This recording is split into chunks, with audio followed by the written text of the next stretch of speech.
What's up, Colts fans for the shoe? What's going on, Rhino Nation? We are the best. You guys are the best. It is simply amazing, simply phenomenal. The Colts with another victory. Bang, 7-1, smashing the Titans, beating the crap out of them. It was actually close in the beginning. A little bit close, little bit, but nothing to worry about. 38-14 win by the Indianapolis Colts. It was great. It was glorious. It was fantastic. Man, oh man. At halftime, it was close. 17-7 Colts by the half. And then they just ran away within the second half, dominating, destroying the Titans. And they went on to win 38-14. And that second touchdown was at the end of the fourth quarter. And they got a garbage time touchdown, so it's pretty crazy. The YouTube ads. 38-14 victory for the Colts. Phenomenal! They are so good. I know the Titans are really bad, but they swept the Titans. They beat them twice. They blew them out twice. Jonathan Taylor. Oh my God. JT MVP. Jonathan Taylor. 3 touchdowns against his team. Again, the last 3 games against the Titans. 3 touchdowns. Jonathan Taylor. He's up to 13 touchdowns on the season. 13 freaking touchdowns. It's awesome. So good. So we'll do a quick little recap of the game. The Colts' first drive, they only got a field goal, 43-yarder.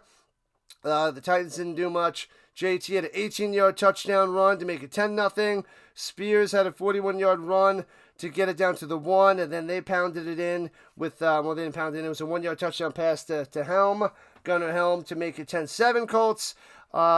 Pittman had a beast of a day. He tore it up and had another touchdown. He had a 21-yarder in the second quarter. It was an amazing catch. His arm was trapped. It was defensive pass interference, and he still caught it and made the one-armed catch to make it 17-7 Colts. Pittman he now tied the most touchdowns in his career. So career high in touchdowns for him. Awesome stuff. JT MVP. Amazing stuff. And then the Titans at the end of the first half, they had an opportunity to get a 58-yard field goal. He missed it. The long shot, no good. So it was 17-7 at the half. The beginning of the third quarter, the Titans got the ball. They didn't do anything. They punted. The Colts had their own 20. And bang! JT busted for 80 flipping yards with another freaking touchdown. That was number 2 of the day. And bam, breaking tackles. This guy's so good. You've got to go back and watch his runs. They're nasty. You watch on Primetime Sports Center or the Colts highlights. This guy's phenomenal. He is elite. He's just glorious to watch. It's so amazing. He had only 12 carries. Only 12 carries for Jonathan Taylor. 153 yards and 2 touchdowns on the ground and 1 receiving. 2 catches, 21 yards, and a receiving touchdown for Jonathan Taylor. But they went up 24-7 with that touchdown. Then they had a 10-yard touchdown pass by Daniel Jones that he ran to the outside and delivers a strike to Downs. Glorious. Welcome back. Glad he's back after missing a game because he was concussed. That was pretty sweet. Downs is awesome. Downs and Warren, amazing. That made it 31-7 Colts in the third quarter. In the fourth quarter, they start out getting a touchdown because they were driving down the field at the end of the third quarter. 19-yard touchdown run by JT MVP yet again. JT MVP made it 38-7. The Titans went to try to drive down the field. They threw an interception to Lamont in the end zone, so they didn't let any points there. But then they brought in the backups in the fourth quarter. They brought in Abdullah for Jonathan Taylor, so he pretty much didn't play for like the last 12 minutes of the game. Same thing with Daniel Jones. They brought in Riley Leonard, and they just went conservative. And they gave the Titans another chance to score, and they drive down the field with a 2-yard touchdown run by Spears with 2:36 left. And that's what made it 38-14 Colts. So otherwise, this was like 38-7, smashed them, and Jones and Taylor got some rest in the fourth quarter. We got to see a little Riley Leonard. Didn't look good. Threw 2 passes. I didn't like him. It was bad news. Didn't look sharp at all. Like I said, it's only 2 passes though, but I didn't like it. But Taylor had a beast of a day on 12 carries, 153 yards, and another 3 touchdown performance. So he's up to 13. He is now definitely in the MVP category. You got to throw him up there, considering Baker Mayfield didn't throw a touchdown today in their win against the Saints. But Jonathan Taylor, 13 touchdowns. He's got more than all the quarterbacks except like 6 to 8 of them. It's crazy. He is dominating teams. I know it's the Titans, but he's dominating. It's unbelievable. This guy is phenomenal. And he only had 12 carries, so it's pretty crazy. Cam Ward did okay at best, 22 for 38. He still doesn't look good in his rookie year. That last drive kind of inflated the stats and got up to 259 yards. He did throw one interception. I thought he would probably have two, but he only had one interception, and he threw that one touchdown to, what was it? Oh, Gunnar Helm in the beginning. Yeah, that tight end from 2 yards out. There was a sneaky play, and that one worked. Spears for the Titans did pretty well, running for 59 yards on 9 carries. He looked good. He's probably going to take over for Pollard. Pollard at 11 for 44. So the run defense for the Colts was kind of shaky. That was a little iffy. But the thing I didn't like was freaking DK. 7 catches, 93 yards. That guy was always open. So watching Cam Ward, he's got a nice delivery. It's solid, but he takes too many sacks. He holds on the ball too long, and a lot of awful passes. But every once in a while, like Anthony Richardson, it looks good. Welcome in, Gaming Boy, Anton, Giants fan, and Steve. Appreciate you guys showing up and showing out for the Horseshoe Blues and news. It's mostly news. There is no blues because the Colts are 7-1, baby. So DK with the 7 for 93. Okonkwo only had 4 for 53, but it's still too much for a tight end on National Tight End Day. So Okonkwo, 4 for 53. Still worried about the passing defense. A lot of unknown guys, a lot of like third and fourth stringers for the Colts in the secondary, but we need Ward back. So what are you going to do? What are you going to do? Daniel Jones quietly had a sweet day. 21 for 29, 272 yards, 3 touchdowns. 3 touchdowns as well. All right. It was Downs, Pittman, and Jonathan Taylor on the receptions of those touchdowns. The one thing I didn't like was Daniel Jones. He held onto the ball too long. The offensive line didn't hold so well, and he was sacked 3 times. So he was sacked 6 times coming into the game. I think it was 6 times.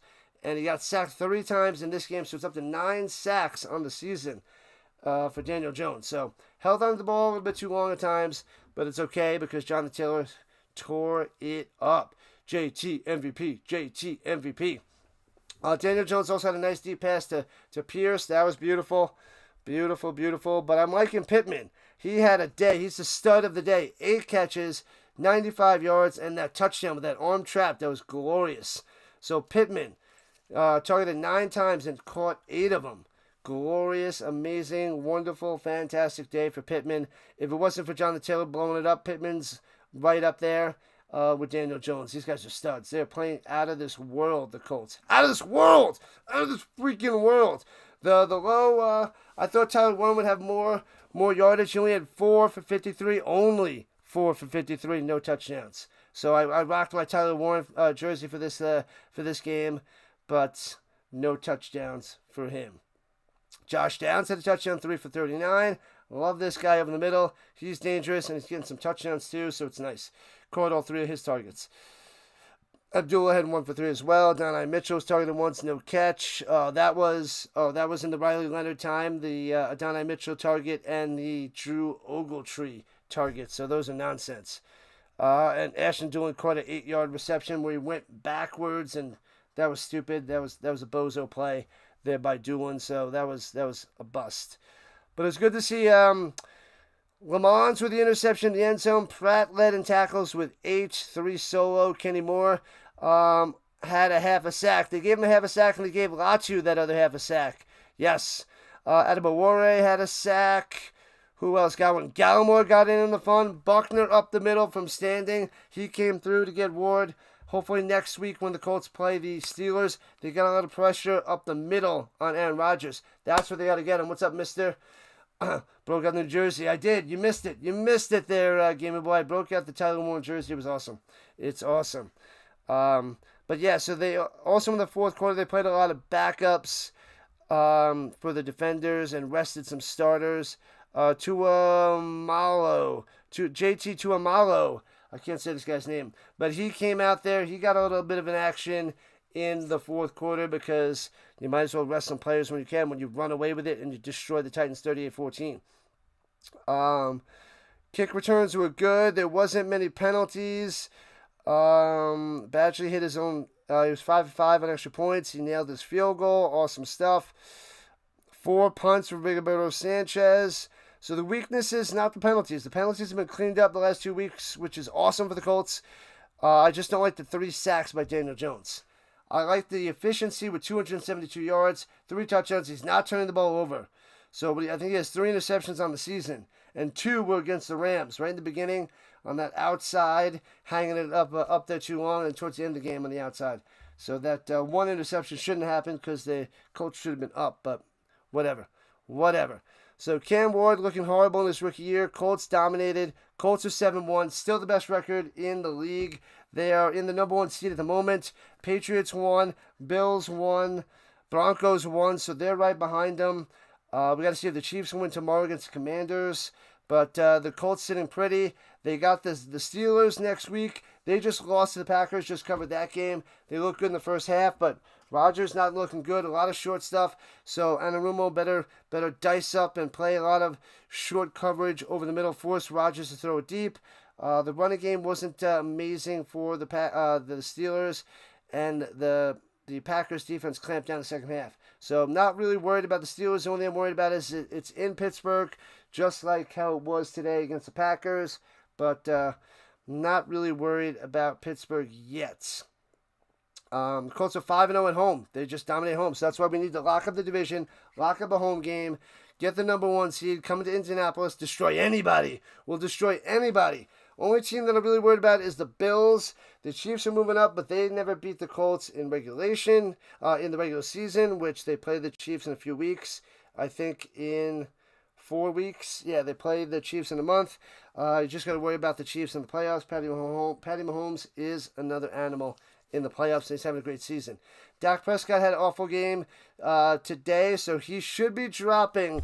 Let me see. Let me just check to see if it's updated. He should be dropping back down on the QBR, and Daniel Jones should go back to the top spot.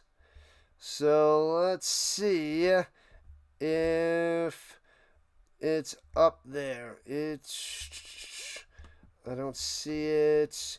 That's passing. All right, I gotta check this before we shut this down. Before we shut it down, I gotta go and see the QBR. Let me look this up. I had it up, but it's only going to passing yards, not QBR. QBR. The QBR leaders. It should be updated and ready to go. Besides the Rodgers, but he's not up there, and Love isn't fully up there. Oh, they're tied. Prescott had an awful game, and now they're tied at 79.3. Are you kidding me? Dak Prescott's tied with Daniel Jones at the number 1 spot with the QBR. No way. No way. Man, oh man. Let me see. The weekly leaders. Justin Herbert was the top. Tyler Huntley on the Ravens was the second one. That's insane.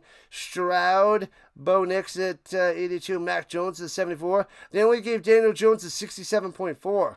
Wow. So he dropped a little bit, but Dak Prescott was a 65.1. So, man, yeah, Daniel Jones didn't have his best game. There's a bunch of passes that were off the mark, and taking those sacks were kind of ridiculous. So, but Mac Jones got the loss, but he still has 74 QBR. But that Texans defense is pretty nasty.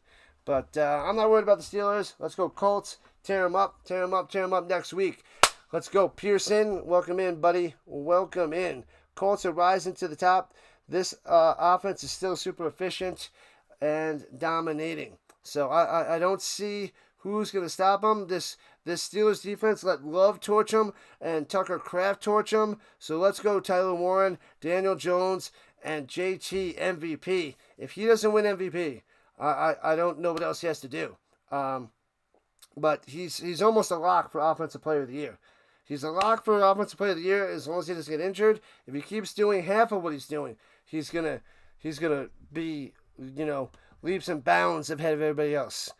But man, oh man, he's got 850 yards and 12 rushing touchdowns, and then through the air, he's got, what does he have?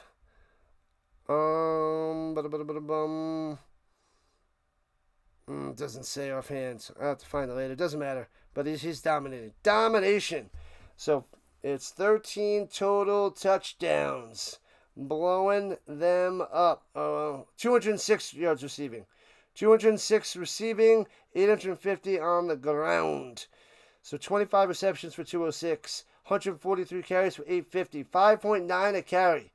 5.9. Last year he was a low, and he was just a little bit over 4, and people were talking about him and all that nonsense. JT MVP, JT MVP. Glorious, amazing, awesome.